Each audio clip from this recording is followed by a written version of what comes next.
আমার কাছে মাঝে মধ্যে কয়েকজন আসে জেনুইনলি মাফ টাফ চাইতে, তারপর পার্ট মাফ করি। 100% তো এইবার বোধহয় একটা স্টুডেন্টদের একটা ছিল, ওটা একটা গাড়ি আছে ওদের, ওরা ফাইবার দিয়ে বানিয়েছে, ওটা আমি বলছি ওটা দেখি ওটা কি করা যায়। আমি আসা পর্যন্ত একমাত্র কুয়েতের অ্যাম্বাসির গাড়ি ছিল যেটা 100% মুভ করেছে, আদারওয়াইজ পয়সা দিতে হবে, নিতে হবে। এই যে নিলাম হয়, নিলামের পর একটা হিস্সা কিন্তু বন্দরেরও থাকার কথা, সেইটা পাওয়া যাচ্ছে না। এইটা পাওয়া যাচ্ছে না কেন? স্যার 143 কোটি টাকা স্যার এই দুটো হিসাবে স্যার আমরা কাস্টমার কাছ থেকে কেন পান নাই?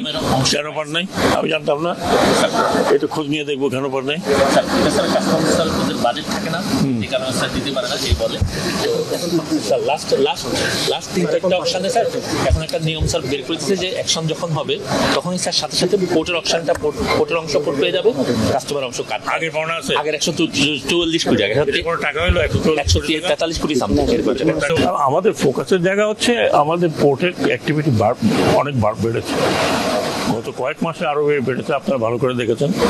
এখন আমরা যত চাচ্ছি তত তার দ্রুত এফিসিয়েন্ট পোর্টটাকে এফিসিয়েন্ট করতে। এখানে শুধু আমাদের না, ইন্টারন্যাশনাল চোখও কিন্তু চট্টগ্রাম বন্দরের উপর আছে, বিকজ কত এফিসিয়েন্ট আমরা। আমাদের একটাই তো প্রাইম বন্দর, 4টা-5টা হলে একটা কথা ছিল। এইখানে আমি প্রথম যখন আসলাম 3 মাস আগে যা দেখলাম মোটামুটি সেই অবস্থাতেই আছে, কিছু হয়তো কমেছে, কিছু অপশন করেছে, but this is not the speed. এই স্পিডে করলে আরো 3 বছর এগুলো হবে না। এখন আমি এনবিআরকে যেটা অনুরোধ করেছি যে যত তাড়াতাড়ি শুভ করেন। ওনারা আমাকে 28 তারিখ সময় দিয়েছে, যে 28 তারিখের মধ্যে ওই যে পুরোনো যেই অপশনগুলা এই অপশনগুলো পরিষ্কার হয়ে যাবে এবং অন্যান্যগুলো হবে। তা আমি মনে করি ঠিক আছে, আমি অতটুকু সময় দিতে রাজি আছি। যদি না হয় তাহলে চেয়ারম্যানকে বলেছি কি অ্যাকশন নেওয়া যাবে, এটা উনি বোর্ডের সাথে আলোচনা করে চিন্তা করে উইল টেক ইউনিল্যাটারাল অ্যাকশন।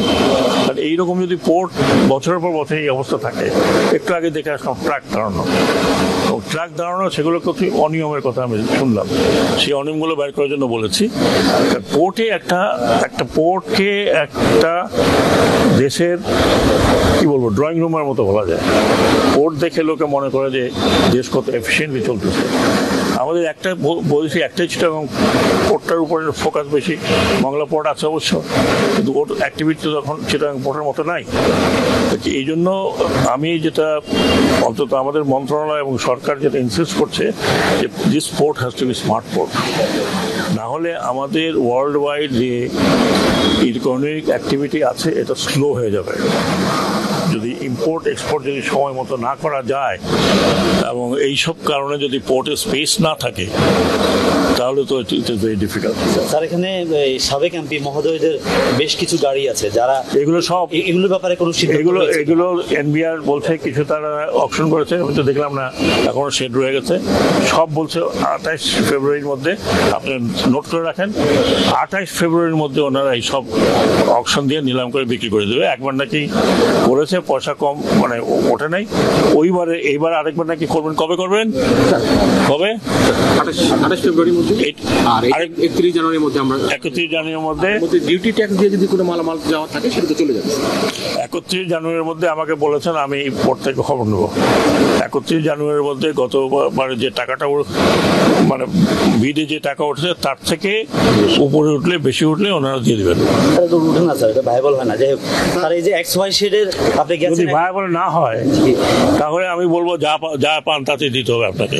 আপনি দরকার হলে আমি বলেছি দরকার হলে ওনারা আইন চেঞ্জ করে দেবে। এ তো বছরের পর বছর পরে থাকলে হবে না।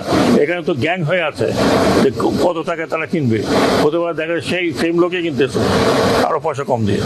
সবশেষ সিদ্ধান্ত হলো আমাকে যেটা পোর্ট অথরিটি বলেছে সেটা হচ্ছে তাদের সাথে কোনো লিগ্যাল ডকুমেন্ট নাই এবং তারা এইটা ক্যান্সেল করার জন্য আরো 1 বছর আগে বলেছে, তারপরে কোনো নতুন ডকুমেন্ট হয়নি। আমি মাত্র রিকোয়েস্ট করেছি বন্দর চেয়ারম্যানকে যে ওনাদের বোর্ডে আজকে বা কালকের মধ্যে বসে একটা সলিড ডিসিশন নিয়ে এটা ক্যান্সেল হয়ে যাবে। যদি কিছু ডকুমেন্ট না থাকে তাহলে ক্যান্সেল করার কিছু নেই, তাহলে টেক ওভার করবে। আর যদি